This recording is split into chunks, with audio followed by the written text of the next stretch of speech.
Bangkai penyu hijau ditemukan mengapung di permukaan laut kawasan Desa Lorukam, Kecamatan Tapatuan, Kabupaten Aceh Selatan, Jumat 28 Februari 2020 sekira pukul 16 WIB. Ketua Tapatuan Diving Club, Mike Fenry, mengatakan matinya hewan dilindungi itu diduga akibat perburuan liar oleh orang yang tak bertanggung jawab. Hal itu ditanda dengan bekas tembakan di tubuh penyu hijau, di mana bekas tembakan tersebut masih mengeluarkan darah. Oleh karena itu, ia berharap kepada pihak terkait agar melakukan sosialisasi kepada masyarakat tentang perlunya menjaga kelestarian penyu di perairan Aceh Selatan. Segera melakukan sosialisasi terhadap penyu kepada masyarakat supaya tidak ada lagi kejadian seperti ini.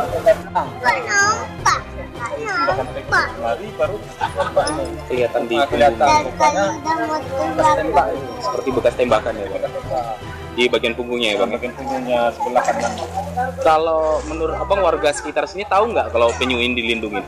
Udah tahu, memang udah lama tahu. Kalau menurut Abang bukan dari warga sini ya, Bang? Bukan. Setelah ditarik ke darat oleh nelayan, penyu hijau tersebut langsung dikuburkan di tepi pantai Desa Lorukam.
Terima kasih telah mengunjungi Ceber Channel.